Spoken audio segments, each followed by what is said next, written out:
Riddles, which I loved as well. Actually, it was a Really? character called Kilroy Stonkin.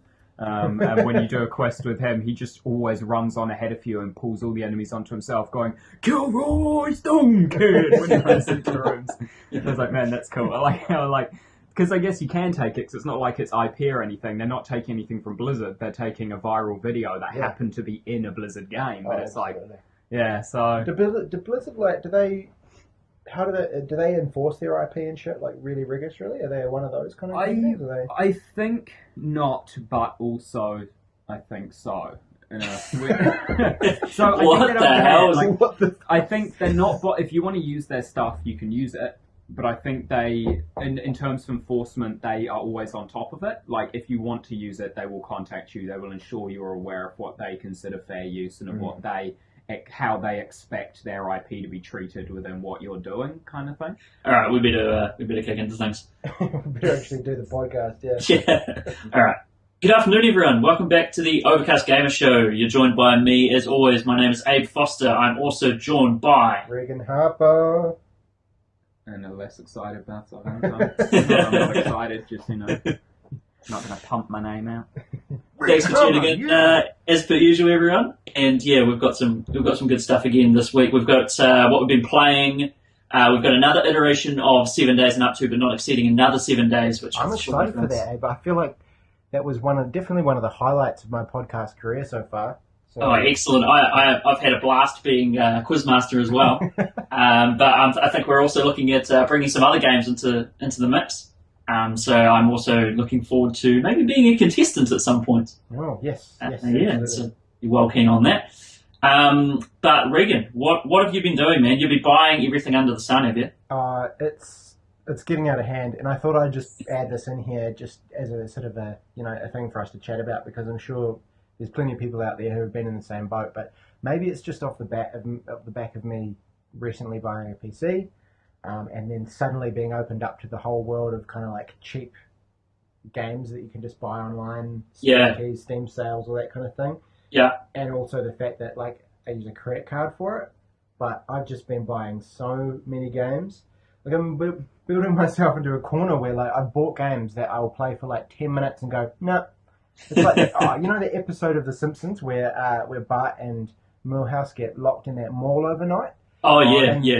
They end up in the candy store and Bart's like chewing on. He's got like chewing gum. And he's putting it in his mouth. Flavor's gone. Yeah, flavor's gone. Flavor's gone.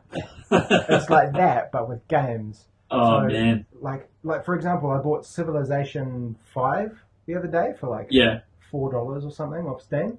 Historically, a game wherein one session of that would take you up to like 40 hours. Yeah, and I didn't understand that, and I was like, I'll just get it, just to sort of see what it's like, And I started just like the tutorial game, and it just went on and on and on.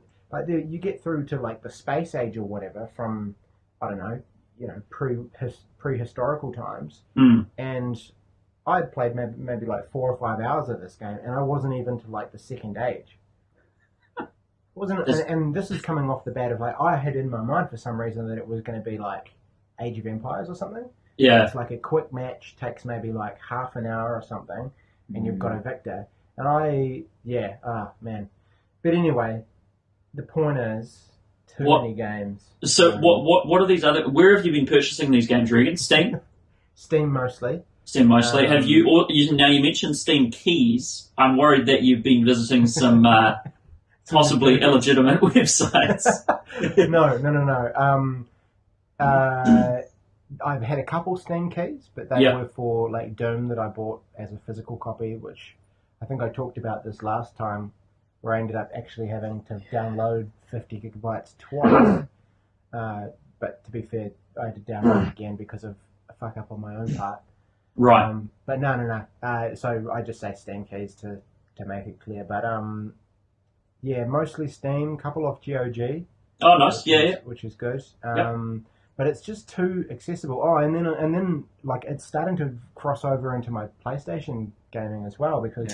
Ooh, that's going to get pricey. Right. I just opened up the PlayStation store because I hadn't turned my PS4 on for fucking ages. Mm-hmm. I opened up the PlayStation store and there was a Ubisoft sale. I didn't want to say that too loudly. There was a Ubisoft sale because it was like an anniversary or something. Yeah. And so Far Cry Primal was on special for next to nothing. So I bought that. You don't want to reveal how much it was, do you? Oh, it was like $30. Oh, okay. Yeah, which I feel is like okay. That's pretty good for a game released in this year. Yeah, well, exactly. Yeah. But I mean, have you guys ever found yourself in a similar position Oh, where yeah. you? Yeah. Yeah, at one point I was addicted to Humble Bundles. Every time a new Humble Bundle came out, I bought it for the minimum price that you could get everything for. So you know how they have tiers where it's like spend over this amount and get these as well. So I'd spend the minimum amount I could to make sure I got everything in the bundle, and I'd do that every month when a new bundle came out, and it filled up my Steam library quickly, and I've not played any. Like, pretty much, every now and again there'll be one where. So what got me into it was initially there was a bundle which had a lot of games I wanted. So it had like Bastion. I had Sword and Sorcery. It just had a few games in it that I was like, oh, I'm quite keen for those. And after that, I just thought, well, it's cheap and you get a lot of games. And one day I may hear something really good about one of the games I just happen to have gotten from one of them, and so I want to give it a go. Like, for example, Shadow Warrior was in one of the ones I got, and I played that a while back, just on a whim. I just saw it there, and I was like, I'll give it a go, and I really enjoyed that game. So, yeah, that filled out my library quickly. And it's a similar thing. You haven't had a summer sale or Christmas sale yet. Exactly. That's what I was going to mention, man. Yeah. Reagan, you're unaware of the cycle of self-loathing that comes with Steam and the summer sales. Here's one of the things is you probably won't understand the save not having a PC yet. You'll hear the price and you'll think that's not bad at all.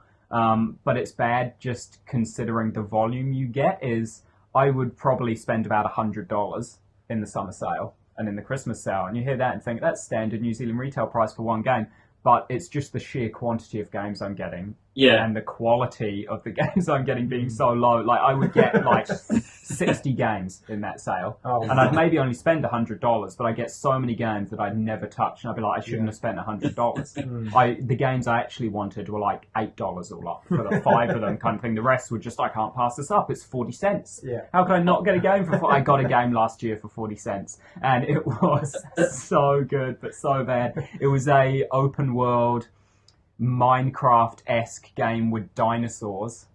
40 cents? 40 cents, yeah. So I have no idea what it's called. I can find it later in my library.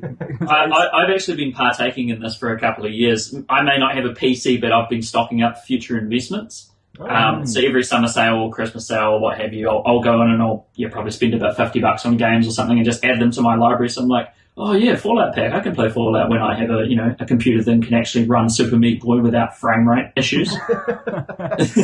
So I've been partaking. I know all too well the cycle of that's so cheap, let me buy it, and then you never even remember it's in your library. Yeah, I'm okay with it though. Like in some ways, the funny thing is like it's forcing me to draw comparisons with other real world purchases. Like for example, I recently finished a book that I was reading. And I thought to myself, well, maybe it's time to kind of go out and buy like an e-reader, so I'm not spending, $30 per book that I buy. Yeah. And I went down to, Harvey Norman or whatever, insert miscellaneous retailer here. Went in there and like the cheapest e-reader was like $160 or so. And I said to myself, it's a bit steep for, for what is kind of a hunk of plastic that shows words on a screen sort of thing. And they e-readers feel a little bit cheap. So I was like, I'll have a think about it and I'll come back to this.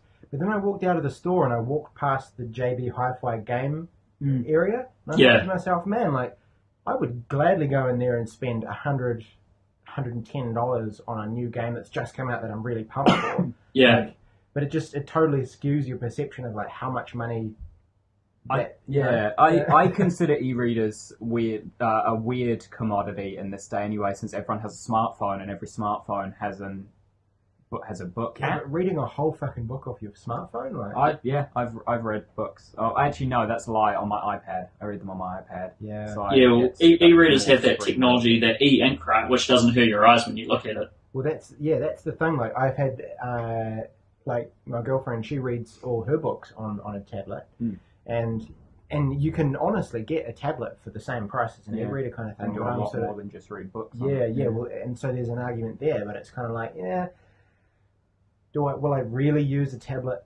And I think the answer True. is no. But It depends on how often you're reading, I guess. Because if your concern is eye strain, I do read on my phone on the bus and stuff, and that's it. Like it's sort of 20-minute bursts, and so I get no eye strain in that period of time. yeah, and I just guess reading the it on other my thing phone? is like, I think all three of us generally spend our entire days on computers anyway. So Yeah, pretty much. Yeah. probably shouldn't be something I'm that worried about. But yeah, but there you go. I mean, it's lots of games bought for no real reason, and I'm getting to the point now where I just don't have the time to actually play them. Yeah.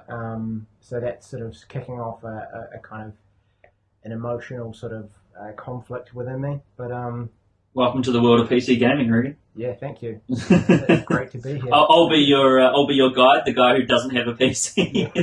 You can be my Jiminy Cricket, and That's the one. yeah, and we'll be good. You'll be right But, as rain. other than that, it's been fantastic. I must say, I'm enjoying being part of the PC Master Race. So. God. Here we go. All right, Balthazar, you've had a metal as fuck fortnight, man. What have you been playing? Well, that's I think it's up for you guys to try and work out, really. We're trying to figure it Yeah, out. so I have. What I've been playing this fortnight has been metal as fuck, inadvertently, really. So we couldn't guess and say, it's Doom. You 'Cause could, it's pretty but clear. that's not what it. I mean, I was listening to the Doom soundtrack, so you know that can contribute to it. Definitely. Have you been playing Tim Schafer's Brutal Legend? I have not. No. No? Damn. Not this fortnight. So I will. I'll just kick into. I think one of them you can probably guess anyway. It is a game or an add-on to a game that just came out week before last, and that is Rise of Iron for Destiny. Oh, right, I see. And that it's fun. I mean, I talked a fair bit about Destiny back when Taken King came out and how it had, somewhat been redeemed. And how it was a good game now. And with Rise of Iron added onto it as well, it's reached a point now where I could actually recommend the game to people. There's enough content in it that buying it for the retail price, I think it's $80 or whatever for the collection, which includes everything that's been released for it, is it's a good deal now. It's actually a decent amount of content for what you're paying for. And I think that was always the complaint with Destiny. I mean, aside from people buying it not realizing that it was an MMO, that, you were just grinding for better gear sort of thing. The main complaint was just the lack of content, and the content is there now. So I've had a lot of fun with it. This latest expansion is pretty fucking metal. You are effectively fighting against a virus, or you're fighting against a race who have used a virus to perfect things. So this virus will infect its host and kind of improve it. It will overwrite things to get rid of imperfections. But they've also been using it to amalgamate with their vehicles and stuff. So a lot of the architecture and vehicles being used in this latest expansion look like someone just took existing things from the game and then listened to an AC/DC album and just slapped shit on them. They're covered in all kinds of gothic and hellscape style, structures growing out of them and things like that. Yep. And I mean, you fucking run at them with a giant axe made out of fire, and just cut them down. The new armors can be upgraded to just become kind of black metal with furnaces. They look like coal furnaces pretty much when you upgrade them. It's a pretty fucking metal expansion to a game, really. And they remade one of the dungeons with a new enemy at the end of it as the final boss, and redid its music with a heavy metal soundtrack as well. This makes me really want to play it, but I'm just so morally adverse to Destiny. Yeah, and you'd have to go through all of the old stuff to get to this as well. But no, it is really cool. And I've been having a lot of fun with it. I actually just finished up a heroic strike before we started this podcast. So I've been playing a couple of strikes or dungeons a day in it, and it's a lot of fun. So this is the fourth expansion, is it? It's the second expansion, but it's the fourth add-on content that's come out. I'm pretty sure the first two things that came out weren't called expansions. They were just called add-ons because they were too small to be an expansion. Right. You know, it was like a mission here or there. This is the second kind of full expansion that's new maps, new areas, a new kind of hub town. What sort of... The thing that strikes me about Destiny, because I haven't played it at all, is, you know, how do you kind of reconcile that whole first-person shooter type thing with being an MMO? Like, what kind of quests and content are there? Because, you know, hey, go and kill these guys. Sweet, done. Next quest. Hey, go and... That's kind of what I'm imagining. Like, is there much variation to the kind of questing? Yeah, I mean, the quests, it depends. So there's... Quests are really only the story. And when the story's done, you have something called patrols, which is its way of kind of doing never-ending questing. Right. So the story itself, it's very classic FPS campaign. It's not very traditional, you know, RPG questing. It is like epic world-ending thing. You're going through a series of missions and cutscenes and stuff, and it's just playing heavily on the action first-person shooter element. When that's done, you get into the MMO aspect, if you will, which is the kind of you're just grinding, doing these never-ending quests and these strikes and things to get better gear so that you're stronger, so you can get into higher level stuff and raids and things like that. And the questing is stuff like, yeah, every now and again it might be a kill one, and it's like cleanse this area, and you have to get like 40 kills in an area or something. And then you might get one that is a collection one, sort of be like go and find 10 of this material. And materials grow throughout the map, so you kind of run around and hunt for them and collect them. Just kind of MMO yeah. to me. Right. And then you can have stuff like new ones added, I think, Quarantine, which is where you kill a specific enemy in an area who is kind of like a boss type thing, and then when you've killed him, you piss off the faction that he's a part of, so that drop ships come in and drop off a shitload more. And then to even the odds, you get a fiery axe again, and you carve through things. Is the fiery axe kind of like the chainsaw of Destiny? Yeah. Nice. So yeah, it is very traditional MMO quests thrown in as the perpetual quest, so they never run out. Like as you explore, you just find more all over the place forever, kind of thing, to make sure that you've always got these things to do to try and get better gear or money or whatever. So the meat of it is the strikes, which are dungeons, and the raids. And the PvP. I mean, even if that stuff's not for you, but you just enjoy a competitive online shooter, the PvP scene is really healthy in Destiny. A lot of people always in it, and it's a lot of fun.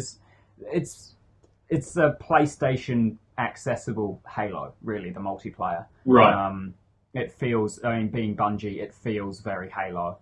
So that's always fun. A lot of what I do is when the new expansions come out, I'll play the PvE stuff for a month or so, and then I'll just settle into booting it up every now and again to do some PvP, because it just is one of the more fun FPS games. And I mean, it sucks that it's on PlayStation in a way, because I've developed standards over this year, and so the 30 FPS is like not great for a competitive online shooter. But I can overlook it really at the moment, I think, just because I'm finding it hard to find anything to play on the PlayStation at all anymore. So it is at least giving me something. So I'm happy to overlook that it's, All right. Well, that sounds pretty good. So you'd recommend Rise of Iron? I would, yeah. I would. Anyone who likes a good FPS, I'd say it is now. It's a good FPS. It's at where it should have been. Exactly. It's at the point it should have been at 3 years ago when it launched. Right. So yeah, if you never gave it a go because you were smart and waited for reviews before purchasing it and saw the reviews and saw, oh god, this is awful, I'm not getting it, it's now at the point where if you were originally interested in Destiny before the reviews came out, it's now the game that you were originally promised. So you could pick it up now and have a lot of fun with it. Maybe pick it up secondhand, just so you don't get counted towards statistics. Yeah.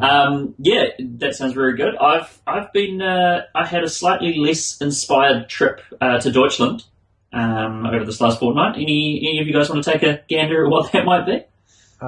Honestly, I have no idea. Deutschland. No. No ideas? No. Well, I'm pretty sure you both played it. It's the Old Blood. Oh, it's, right. Wolfenstein, of course, yes. Yeah. So I've been jamming that out, and I finished that over the last fortnight. Really, really enjoy. I just love going back to that world. every time I play Wolfenstein, I'm like, man, this is such a good game. It's so fun. It's so interesting. The sort of character design and art design is really, really cool. Like the mechs and stuff they give to people and the big robot dogs and stuff like that. The only issues I have with it is that it's quite stealthy, and that's not really what I wanted from Wolfenstein. Like, the New Order was great because you could play stealthy, you could go and run and gun kind of thing, which is what I want to do when I'm BJ Blazkowicz and just go and scalp Nazis and blow the shit out of them. Well, that's kind of the idea behind the game, isn't it? It's zombie it is. killer simulator. So, Old Blood actually forces you to be stealthy. There's some sections with these big mech guys who are powered by electricity, and you have to turn off these switches to stop them moving and then go up and melee them. Yep. So you actually have to be stealthy for like probably a good third of the game is stealthy. And I wasn't a fan of that. It just made me feel like this wasn't Wolfenstein. This wasn't what I was supposed to be doing in this sort of game. But around that, like excluding those parts, the game's really, really good. There is a part where things get a bit more fantastical. I mean, it's pretty fantastical anyway when you go to the moon in the first game. So you can't really fault it for that. But it does get a bit stupid. I struggle to not reveal what happens, but I was just like, oh yeah, we're going here, are we? And that was sort of the last part of the game. But no, it's still really good. Like mechanically, so solid. A really good story. A decent length. I think it was probably like 6 hours or something, 5 hours maybe. Highly recommend for anyone to pick up. I got it for $10 off PlayStation Store this week. So it was discounted, and I was like, yep, I'll pick that shit up. I remember my experience with that game, other than like quite enjoying the game, was at the start of it, they drop you into that room where there's just wave after wave after wave of guys coming at you. Yeah, they do. They chuck you in the deep end. I think it's because it's supposed to be played probably directly after you finish the New Order. Yeah, and that really caught me off guard. It took me a while to get through that bit, and I was thinking to myself, man, am I shit at games? Is there a reason I just can't get past this? I had to kind of look it up and be like, am I meant to run through a door and run away from the scene or something like that? But no, you got to just like go on a big rampage, and it took me a while to get past that. I don't know. That was kind of my big pervading memory of that game was like, man, this really, really hard part right at the beginning. Yeah. I think that's their way of being like, yep. So you're back in this world, and everything's gone to hell. Get yourself ready for some more, just crazy, relentless Nazi killing action. Do you think that having played Doom before playing Old Blood altered your perception of Old Blood at all? I wouldn't say so. Doom never really sprung to mind when I was playing it. I played Doom quite a while ago now as well. I've played quite a few things in between that and Old Blood. I would say not. I mean, the only connection I would have made was that they're both published by Bethesda kind of thing, and that's about it. Okay. Yeah, I would have made the connection with the zombies and demons, but Yeah, that's. I just about that. Yeah, for me it was I enjoyed Old Blood a lot at the time that I played it, and I was wondering if since I did play Old Blood before Doom because I played it when it came out. Yeah, having played Doom, which was Doom, a modern version of Doom, not a shitty modern FPS remake of it, but actually Doom. Just as Wolfenstein was actually Wolfenstein, if being given a real Doom would make Old Blood, which felt like it was Wolfenstein being taken in a Doom direction, would have been less enjoyable as having already played Doom. But if that's not the case, that's great to hear. Because I did really enjoy it, except for the final boss fight. Yeah, I mean, I was trying to avoid saying it before, but yeah, there is zombies. There's zombies in this version of the selling point of Old Blood. It's not a spoiler. It's on the back of the case. Like, it's the selling point. It's the point of difference between New Order and Old Blood, is that Old Blood is zombies. So. Oh, right. I didn't read up anything about it before I bought it. Okay, more Wolfenstein. Awesome. That's interesting, because, the zombies just kind of pissed me off, because I get so much more satisfaction blowing the shit out of real normal Nazis. Yeah, exactly. And zombies, I was just like, more zombies. I'm so sick of zombies and everything. It's such a pain in the ass. I mean, they were not fun to kill, but it was a lot more satisfying going up and shanking a dude in the throat or blowing the side of him off so you can see his ribs and his organs. That game is gruesome, man. I took some screenshots of that, and there's a bit where like you just walk into a room and there's a body with like this piece of wood just impaled up through his chin and going up the top of his head, and there's like brain on the side of the bit of wood. That's grim. That's really grim. But yeah, loved it. The only other thing I've been playing is a very different game to Wolfenstein. It's an indie game. It's about 2 hours long, and it's called Virginia. Have you guys heard of this? I have heard of it. It's like a walking simulator type thing, right? Essentially, yeah.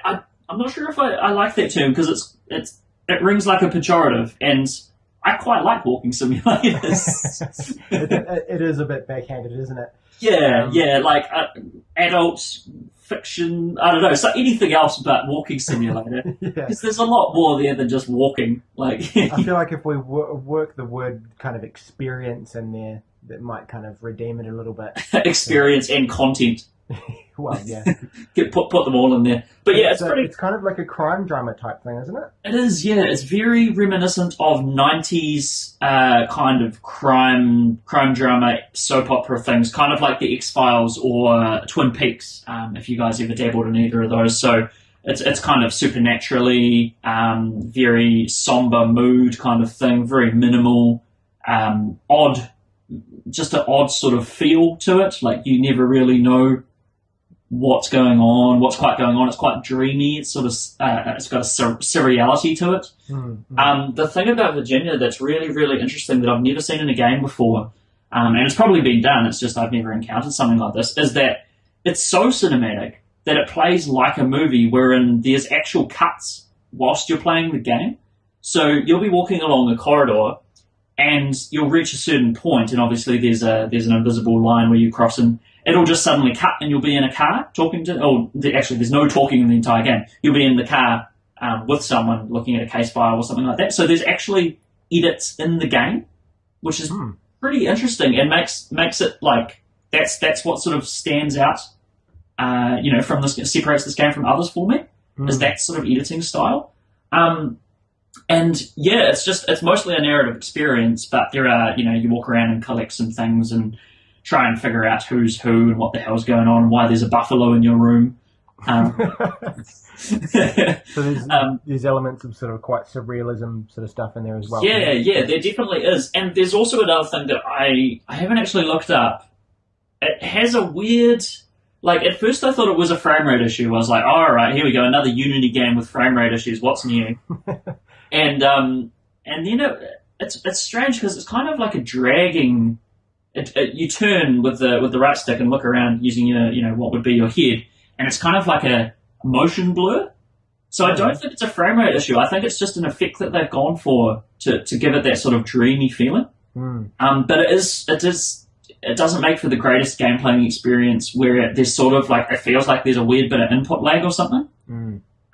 So yeah, not a huge fan of that part, but I mean, overall, it's pretty damn good and it's really interesting. It's got an art style similar to The Witness. Sort of like very cel-shaded kind of thing. Yeah, cel-shaded, very minimal. Like all the people almost look like Picasso paintings. They're sort of made up of isometric shapes and things like that. How does it work with the lack of dialogue? How do they kind of get around that and work with that kind of idea? It's just sort of body language of characters, and it's more a mood piece than anything really. It doesn't really need anyone to talk because you just see what characters think of you as you progress by how they sort of how their body language addresses you kind of thing, and you don't really need dialogue or exposition because it's just sort of this waking dream that you're going through. Oh yeah, and you're not sort of forced to kind of make guesses about, well, I guess you sort of have to in a way, like make guesses around actually what's going on and that kind of thing. Like, yeah, there's definitely that element of mystery in there. That's quite predominant actually, but as things wear on, things do get revealed to you. It's not left that ambiguous, although it does get pretty weird. But yeah, no, there's definitely a story in there that you can glean from it. But it is predominantly meant to be, you making assumptions of people's motivations and things like that due to the environments you're presented in, be it for 15 seconds or a couple of minutes or whatever. What kind of money did you spend on it? I picked that one up for $16. Oh, it's not bad. So not bad at all. Yeah, I mean, it's only like 2 hours long. So it's probably, I wouldn't pay much more than that for it. Yeah. But when I see something under $20 on the PlayStation Store that I want to play, it's hard for me not to grab it. Like that's nothing. That's nothing for a game. I don't care. I don't pay $15 for pretty much anything. So yeah, absolutely. And it comes back to what we were talking about earlier, right? Where it's like, if it's a decent enough price and you're just kind of into it, then you're just going to go for it, right? Like, yeah, definitely. There's no reason not to. I mean, we're all probably pretty lucky because we've all got pretty good jobs and we've got this disposable income that we can just do with as we please. It might be different for people who don't have that sort of money to just throw around on stupid things. Games are not stupid, they're an important part of the world. That is true. I probably offended all of our listeners with that comment. Reagan, you have been substituting your reality for other worlds, man. Yeah. Is this a Final Fantasy 14 by any chance? A little bit, yeah. Yeah, absolutely. There's been, I've already mentioned one of the games quickly that I've been playing, but I guess my idea behind introing this kind of portion of the podcast with that is that lately, just like, especially this last week, and this is where games are beautiful, especially this last week has been just like full on at my day job. We've had like sickness and all this kind of thing, and it's kind of fallen to me to do like four people's jobs basically. Right. But so aside from that, you get home in the evening, and what's better than just kind of having a big open world to just kind of sink yourself into and grab a beer, sit down, and just go for it. And so far over this last week, the two games I've been playing were Final Fantasy 14, and I think I remember mentioning this to Balthazar as well on in just one of our chats. It's a really kind of relaxing game.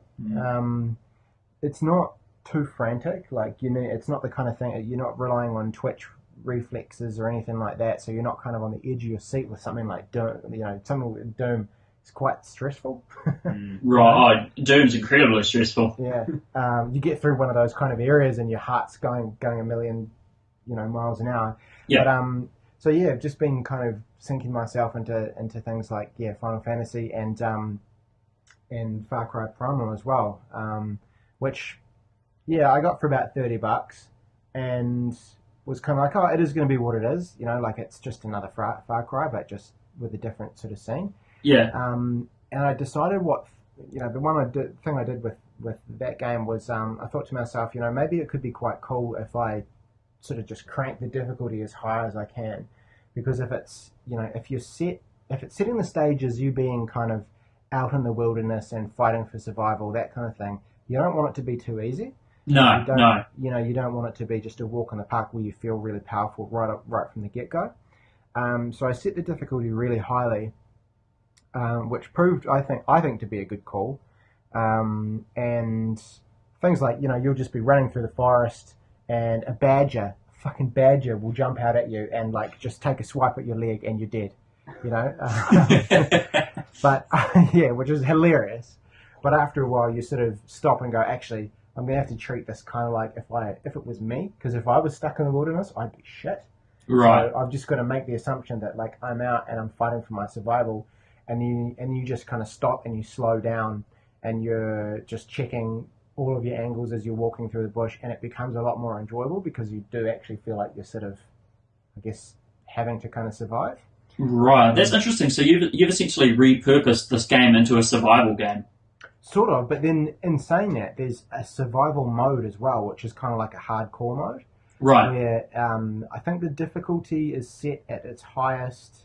There's no fast travel, and it's permadeath. So if you die, that's it. You go back. That sounds like Fallout's. Yeah. Fallout's one. Like it's hardcore mode kind of thing. Which I didn't go for that. I just went on the hardest difficulty because I would have had to start the game 3 or 4 times by now. Yeah. So, not quite to that extent, but I think the game works really well on that level. Like it probably wouldn't have worked so well with earlier Far Cry's because you've got guns and you shoot people with guns and that's kind of it. Like it doesn't have that same sort of feeling of you being out there in the wilderness. Yeah. Whereas this one definitely does. Aside from that, it is just Far Cry. It's kind of Far Cry with a different skin on it. It looks really good, like all the Far Cry games do. But you're working with kind of spears and bow and arrows and things instead of guns and that kind of stuff. Okay. What is really cool actually about it is the kind of the animal taming side of things. Oh yeah.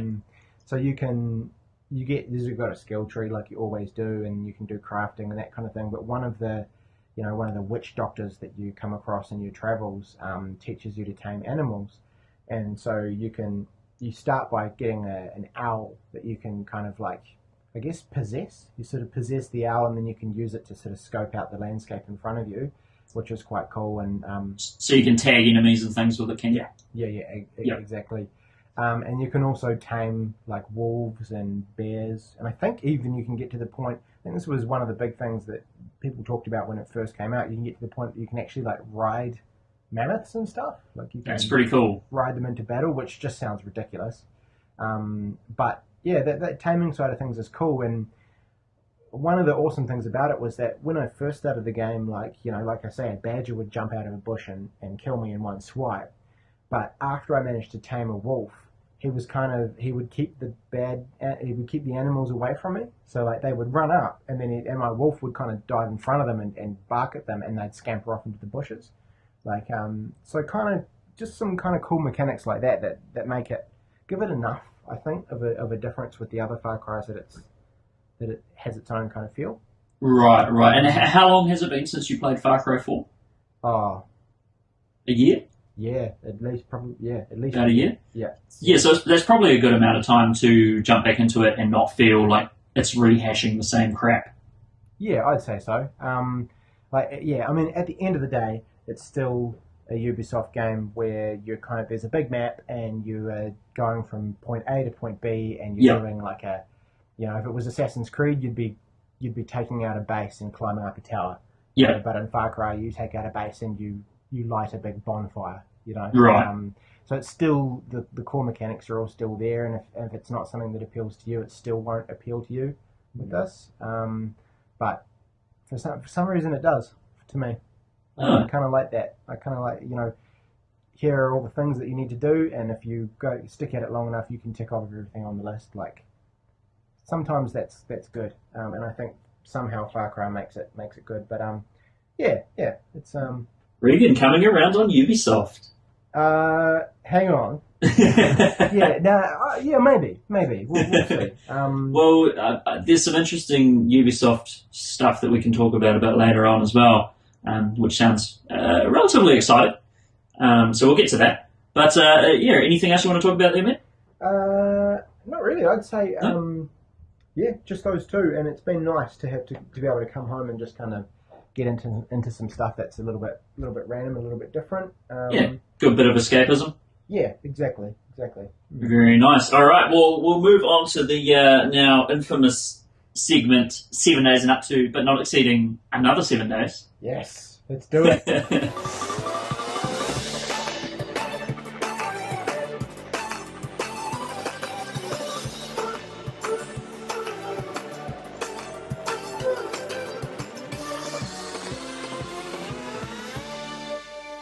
Alrighty, let's do a bit of a recap here. So, the points as they stand from last week.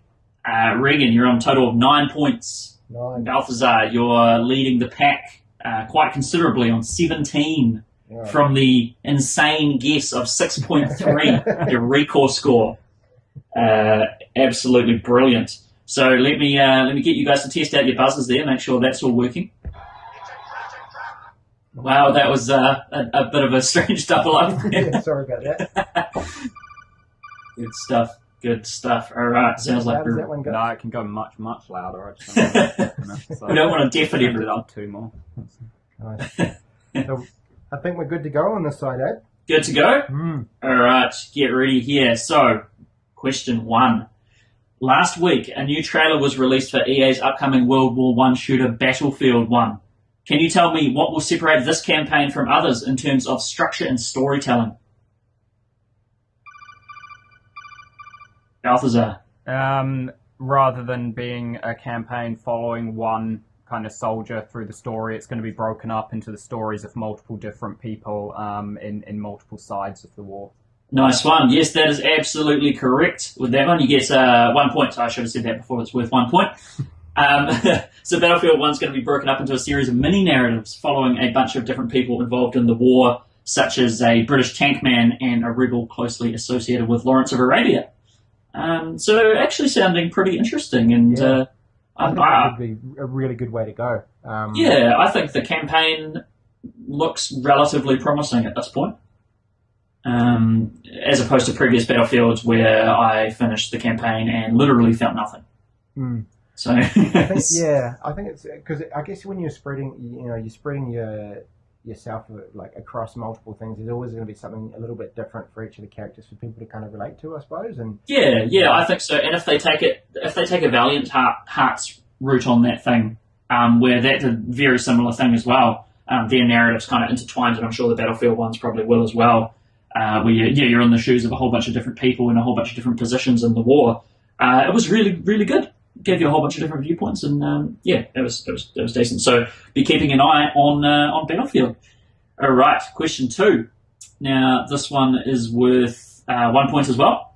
Which indie game released in the last year is being adapted into a film? Ooh. Indie game into a film. So think of indie games released in the last year. Think of it's not something that obscure. You'll definitely know it. Man, this is bad. We should have checked the news, eh? Yeah. Anyone want to take a guess? Balthazar. No Man's Sky. That would be incredible. Infinite movie. Is that an indie game? It is, yeah. That's the problem with it. Is that it was sold as a Shots AAA, fired. but it's indie. So. Shots fired by Reagan. Reagan. Another complete guess. Inside? No, it's not Inside. Although that would make for a pretty interesting film. It'd be insane, wouldn't it? Yeah, that would be. I don't know how that would work. You guys, any more guesses you wanna chuck out there? Journey. That wasn't the last year. No, I don't know many indie games. Yeah, to be honest, man, I'm not sure. I'm intrigued to know though. You'll both probably be pretty surprised then. I thought you might have heard of this, but it's Firewatch. Oh, I did hear that. Oh. Yeah, so as reported by The Hollywood Reporter, Firewatch developer Campo Santo signed a big deal with the production company to make both films and video games. The first of these being a silver screen adaptation of Firewatch. That's cool. Yeah, interesting to see what was pretty much already a movie being made into a movie. Yeah. I'm sure the film will feature such highlights as invisible walls, headless protagonists, and will be the first full-length feature to bring universal nausea as audiences endure an unlocked frame rate, often drifting into the single digits. Shots fired at Firewatch. I know, I love Firewatch. It was a good game. Didn't they? It became playable. It did. It was a really good game once the frame rate was sorted. But yeah, no. Firewatch. So that's going to be an interesting one. I think the voice acting was so damn good in that game. I don't know anyone can beat that. So it was great. Yeah, I mean that was the thing that people touted as the thing that really carried that game. It absolutely was. Yeah, it looked pretty cool as well. But it was made in Unity again. So there was some weird sort of you'd go up to a wall and you couldn't walk like right up to the wall because they'd be invisible. Like it's just that sort of immersion breaking things that are just in games made in Unity. It's still $24 on Steam as well, so I'm still out. Fair enough. Have you not played it yet? Nah. No. I'd recommend giving it a bite. Maybe when it gets down to like 15. Yeah. Pick it up then. But yeah. So yeah, keep an eye on that one. Next question here. Which previously console exclusive franchise is reportedly coming to PC next year? With 1 point, Balthazar. I'd have to know this one. Destiny. Destiny is correct. It is the Destiny universe, or probably Destiny 2, which will be out, no doubt be out next year. Most likely coming with a Best Buy voucher or some Red Bull or some bullshit. So look out for that. But you might be able to get your unlimited, uncapped frame rate. Yeah, that'd be great. You've been after, so yeah, keep an eye out for that one. Bungie going back to their PC roots as they originally made Marathon on PC and Halo 1, Halo 2. I don't think Halo 2 was on Games for Vista. Yeah. Games for Vista. When that was a thing. Halo 3 never came to PC, did it? It didn't, no. There was that weird German or Russian Halo game they did, which was Halo 3 multiplayer on PC. Right. And Bungie let them do it for a while, but then it disappeared. I don't know what happened. Interesting. Okay. Alright, let me just jot this down. Cool. So, Balthazar, you've got 2 points so far. Reagan, I don't believe you've got any. No, thanks for that. Thanks for the reply. I was just checking it. Just checking. Man, I just haven't even had a chance to read the news this week. This is okay. This is all right. Next, if I don't get any next week... You might get this next question because it's Ubisoft, your favourite game developer. Oh, brilliant. So, next question. Ubisoft game designer Marcel Ansel teased the return of a beloved franchise on his Instagram this week. But what was it he posted, and what game was it teasing? Again. I have no idea, but I'm going to guess, and I'm going to say it was Assassin's Creed, and he was teasing make your own tower kit. That unfortunately is not correct. That would be too much of a parody, I think, if that actually happens. Some sort of tower defense Assassin's Creed. Balthazar.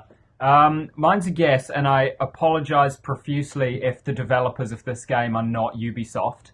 But for whatever reason, I feel that Rayman was a Ubisoft game.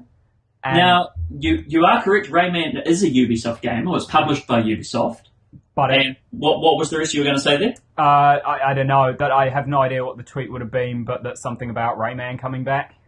It's not Rayman, unfortunately, but Rayman is definitely a Ubisoft property. It's made in the Ubi artwork. And it was a beloved franchise. Yeah, well, Rayman's pretty awesome. It's a pretty freaking cool game. Yeah, made with Ubi art like Child of Light and Valiant Hearts.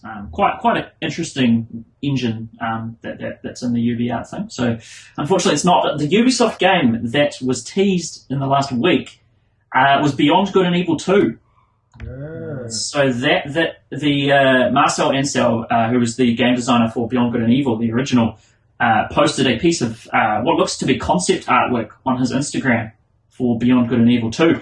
Now, Beyond Good and Evil 2 was teased back in E3 2008, and then in 2009, Ubisoft actually completely denied they even teased it, despite it being video evidence of fact.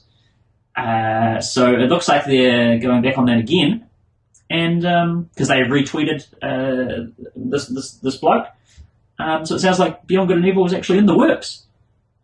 So not too sure what's going on there, Ubisoft. Maybe make your bloody mind up. But yeah, no points for anyone on that one, I'm afraid. Next question here: the newest episode of Eidos's Hitman 2016, which has just been recently released. Where's it set? Where's episode 5 set? Reagan. Did they finally do E3? They haven't done E3. Unfortunately, I just don't know any of these others. I should know this one. I played Hitman. I thought you might be in on the Hitman question, but doesn't sound like it. Any guesses there, Balthazar? Montreal. Ooh, that's a great guess, actually. A very educated guess. But no, it's not Montreal, unfortunately. That would be quite fun, considering a lot of people in Montreal are very rude. Very rude. Wow. Yeah. It's also a lovely city, and there's lots of lovely people there, but there's a lot of people as well. No, the new episode of Hitman is set in Colorado in the USA, state of Colorado. So taking a step back from previous exotic locations such as Italy, France, and Marrakesh, Episode 5 sees players mucking around Colorado. Presumably the actual hitmanning won't be this difficult this time around, as Colorado is one of the few states that permits concealed carry of firearms. So I wonder if maybe this is because I remember when they originally teased the new Hitman. There were all those trailers of him in kind of like the snow, and he's walking about in the snow. I wonder if that's where it's getting to now. Interesting. It could be. I mean, it's a controversial choice considering Colorado does not have a great history with guns. They had Columbine, they had the Dark Knight's Aurora shooting. They've had a couple of other ones as well. It's not great, but he's hoping IDOS pops us into Florida next, so we can simply have the target come onto our property and shoot them then. All right, no points for anyone on that one either, I'm afraid.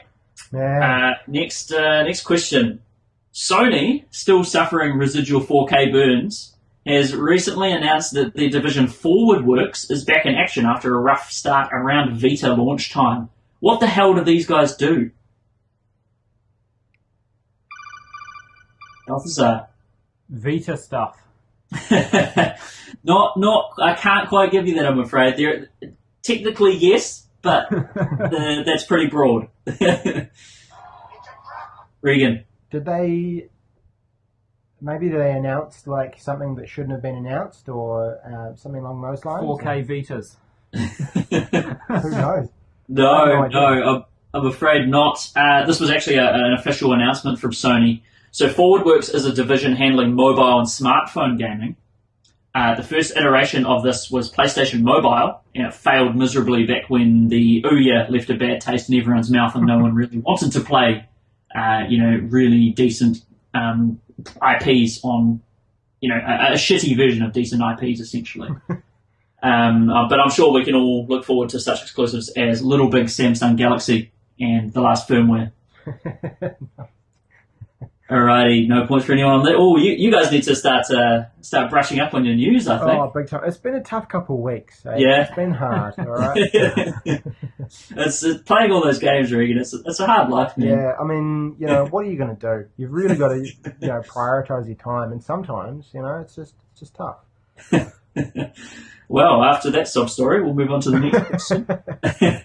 Which character will be making an appearance as an NPC in Yooka-Laylee? Now, this is a relatively well-known character, and they're an indie character. Oh, you said indie? Yeah. I already buzzed in. You can say whatever you want.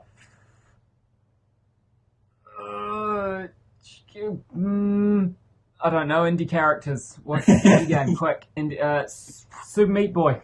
No, it's not Super Meat Boy, although you're kind of in the right vein. Reagan? Maybe that Yarn one? Yarny? No, not Yarny from Unravel. No, unfortunately not the wee charismatic Yarn guy. We were looking for Shovel Knights. Shovel Knights, the wee medieval pixel art landscaper, will be making an appearance in Platonic's Yooka-Laylee as a quest giver. Yooka-Laylee's due 2017, and the other NPCs announced for the game include Kartos, who's a minecart eerily reminiscent of a very angry Ashen Greekman, and a snake called Trouser. So it's feeling pretty rare. Platonic has had some people who used to work at Rare Software, so I'm looking forward to that a lot because I love Rare. They're a great developer, or they used to be. So we'll move on to the next question here. The Advertising Standards Authority in the UK have recently launched an inquiry into the misleading marketing of No Man's Sky. But when was the last tweet from Sean Murray's @NoManSky Twitter account? So I'll just tell you, you get 2 points you get a point for the month, a point for the day, and a bonus point if you can summarise what the gist of what he said in that last tweet was. I want to say June the 30th, and the summary of the tweet was, we are working hard on supporting No Man's Sky, or something like that. I'll give you 1 point for that, Reagan. I won't reveal what the 1 point's for until Balthazar gives his one. Yep. Balthazar. It was factually, August the 15th, and it was, "Don't listen, Mum, they're just jealous." You also get 1 point for that. So Reagan, your point was for the summation of the tweet, which you were pretty bang on with. The tweet verbatim was, "We're totally focused on customer support right now. Then we'll move on to improving and adding features to the game," and a thumbs up emoticon. Ooh. Yeah, and Balthazar, you get the month, which was August, but it was August the 18th. That the last tweet from Sean Murray's No Man's Sky Twitter account was made. They have been quiet for a long time, eh? They have been quiet for a long time. It's going to be interesting to see what comes of this this advertising standards shenanigans. I wanted to believe for such a long time that, you know, they were fine. They were just a small company. They were doing their best, but something stinks, boys. Yeah, something stinks hard. I think, although from what I remember reading, it was, I think the advertising standards kind of complaint was more against Steam. Yeah, a lot of it was centered around Steam because there were so many Steam obviously has, you know, millions and millions and millions of users, and there were so many irate bad reviews and essentially the trailers not advertising things like factions and you know, other bits and pieces that weren't, as far as we know, actually in the game. Actually ever in the game, yeah. Yeah, exactly. Maybe in the future, although at present, the silence tells me that this game might be done. Yeah, absolutely. Like, I would love for them to come out with, like, in a month's time, come out with, like, hey, here's a big fucking 2.0 patch. Yeah. And it fills in all of the gaps. But I think you're right, man. I think we might have seen the demise of Hello Games. Yeah, the radio silence speaks more than Sean Murray ever could. Yeah, which is saying a lot. Yeah, well, yeah, it is. He has said a lot of things. So, you guys get 1 point each for that one. So that's all good. All right. In the last 2 days, Mafia 3 has caused some stirs due to something to do with its release. Can anyone tell me what's got people's knickers in a twist? Balthazar. That they keep putting an unskippable 30-second fucking ad in front of every YouTube video anyone tries to watch. Though probably everyone factual. hates Mafia 3 even though it's not out yet, because all they get is Mafia 3 when they're trying to watch something else. Though probably factual, not the one I was looking for. I use an ad blocker, so I've never seen these, but I will take your word for it. Reagan, any ideas? Of course, like, this is the thing, like, this is the only game I've been, like, looking at in the past week or so. Yep. Except for the last couple of days. I don't know. Would you call it, like, is it causing controversy? Was that it's not you know, it's something that's pretty ambiguous, and it's something that happens to games relatively often. Is there a huge day one patch? No, it's not a huge day one patch. It's been delayed. No, it hasn't been delayed either. It's something relatively innocuous, but it is day one associated. DLC. No, I'll have to end the guesses there. It's so review copies of the game will not be given out prior to the release. Yeah. Yeah, so the embargo won't be lifted until after the game comes out. So the game's set to be released in 5 days' time, and these copies won't be going out to journalists prior to the release. This can sometimes be a sign of quality or lack thereof, but we also need to keep in mind that the same thing happened to Doom, and that was probably one of the best games of the year.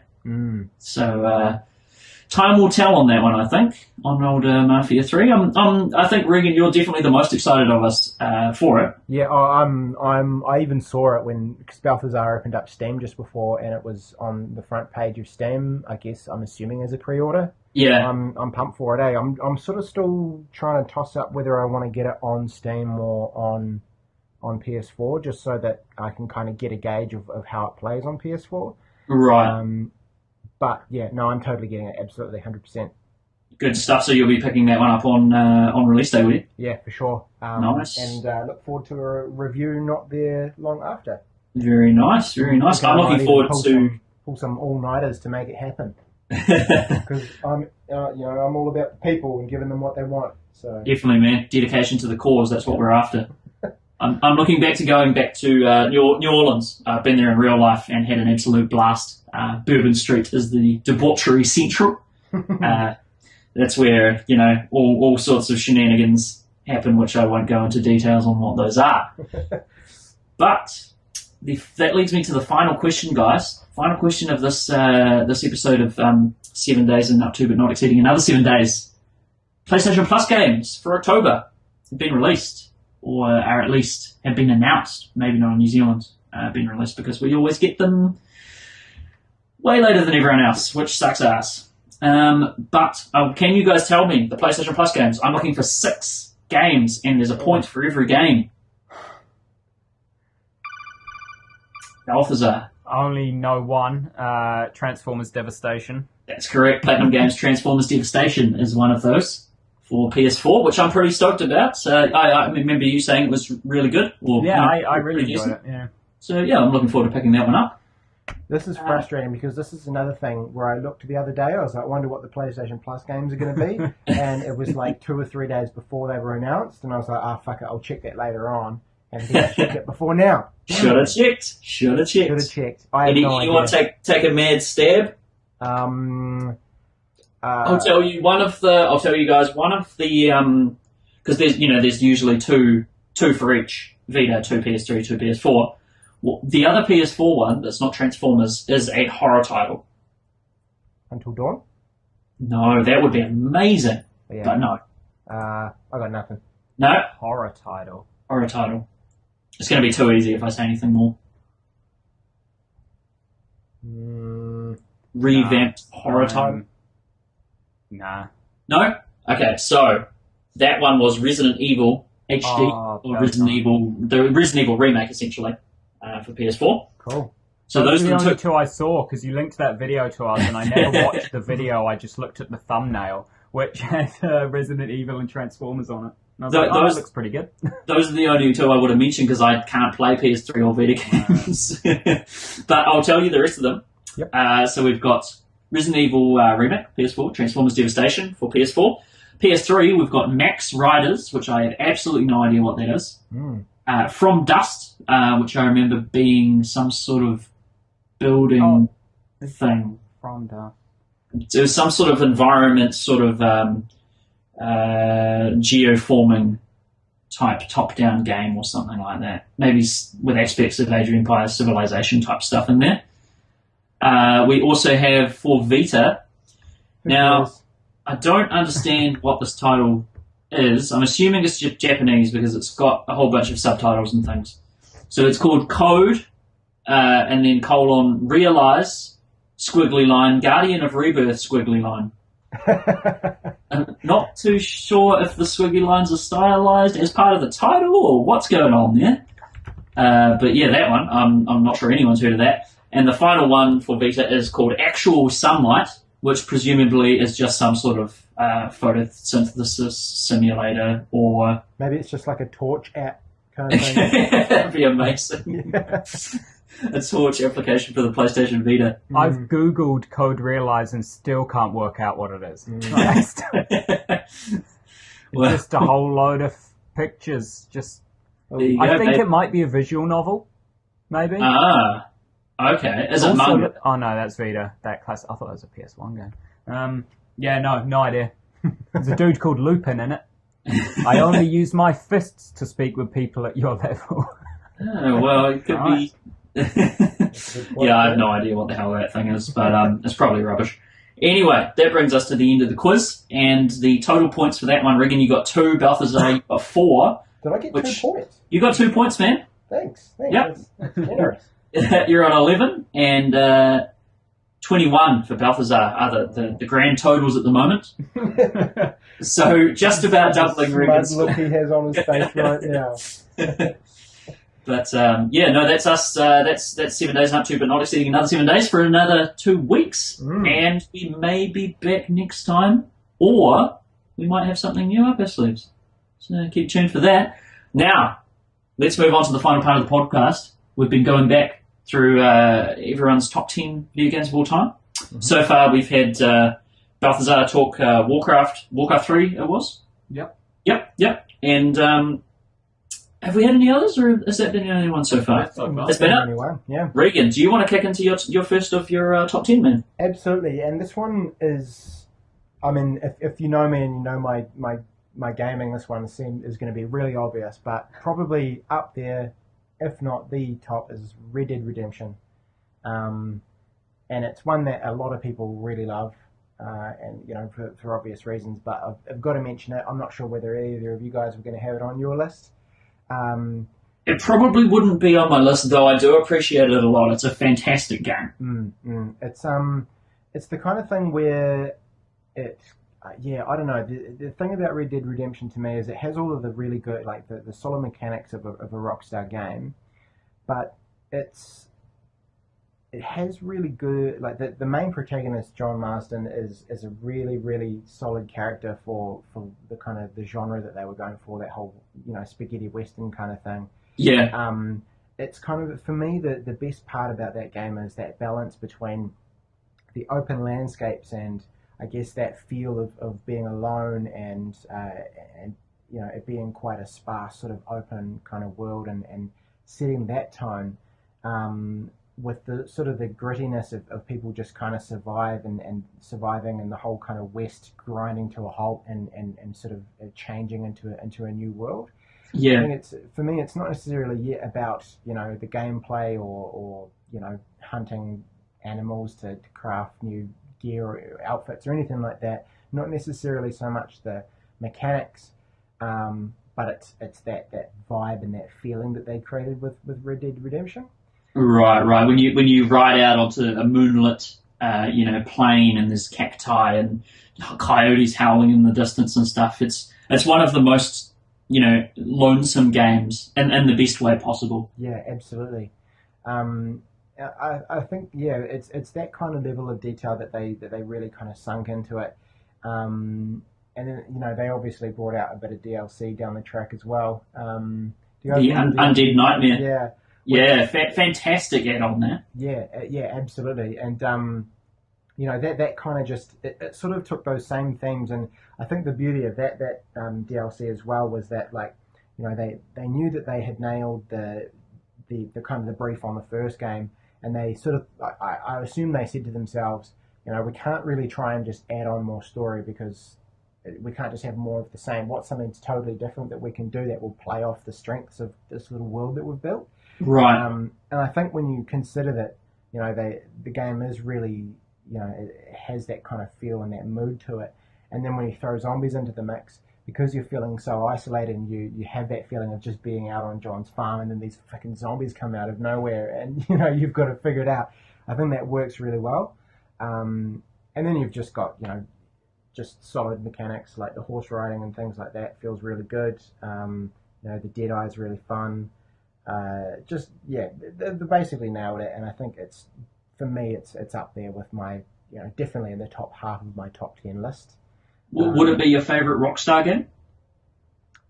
Yeah, I think so. Which is saying a lot, because I'm a huge fan of Rockstar's games. Yeah. I would say so. It'd be the kind of thing where when Red Dead 2 comes out, or Red Dead, whatever you want to call it, I will maybe take a month off work or something like that. Take a month off work. Maybe not a month, but you get that beard going. The beard, even more so. Oh, you take a month off work and just stay in your lounge or in your room, just come out as this caveman. Yeah, absolutely. I mean, it would just mean that I don't have to maintain the beard. So I mean, that's true. Yeah, you'll end up with a Tom Hanks Castaway style, exactly. scraggly. Yeah. Exactly. Did you ever touch on or play the multiplayer, Reagan? A little bit, I did. Yeah. Just a little bit, which was okay. Yeah, I thought it was pretty fun. Yeah. I think, sort of thinking back on it, it was the first game where I had experienced multiplayer where there were kind of like, there was also sort of an inbuilt sort of leveling up system and things.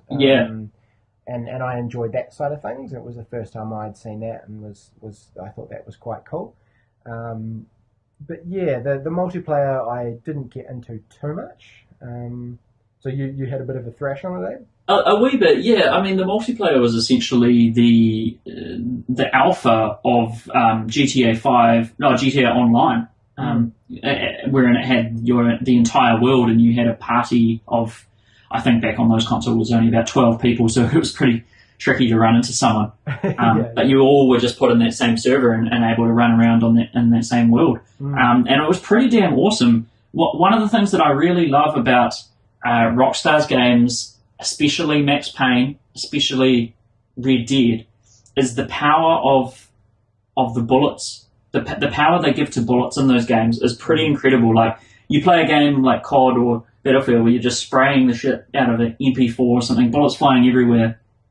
It'll hit someone and you'll feel like a tiny little bit of haptic feedback or something in the controller.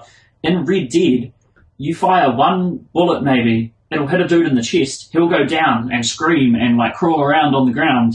Like, one bullet, it gives so much power and gives a realism to the firearms and what you've actually done. And the like blood decals and things in those games are really great too. Like, they're fantastic. Yeah. There's one in Red Dead where they did. I'm still surprised they got away with this without an R18. There's one where if you shoot someone in the head, the entire back part of their head will blow out. It looks like you've shot them with a hollow point bullet or something. It's just got this horrific exit wound on the back. Yeah, and if you're in like sort of the Deadeye, you see it just kind of spray off into the mist. Yeah. It's really because I have that sort of morbid curiosity in games where I go and examine my handiwork after I've done the deed. So this is me going up to corpses and being like, oh yeah, now I can see sort of part of your brain now. That's pretty grim. Yeah, it's pretty well done. Yeah, no, Red Dead is a phenomenal game, and I'm sure everyone is looking forward to the newest version of it. Those horse muscles will never be topped. The horse muscles. Yeah, just when you're running on a horse and you see every muscle like moving in its ass. Fantastic. It's classic Abe's cloth physics. It really is. Yeah, I'm paying attention to the ass of horses and exit wounds in people's heads. Yeah. But no, that's great, Reagan. Thank you very much for that.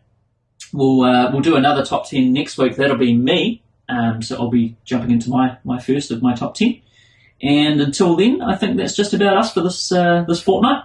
So stay safe out there, and we'll see you again in 2 weeks. See you later. Ciao. You don't want to say goodbye? No.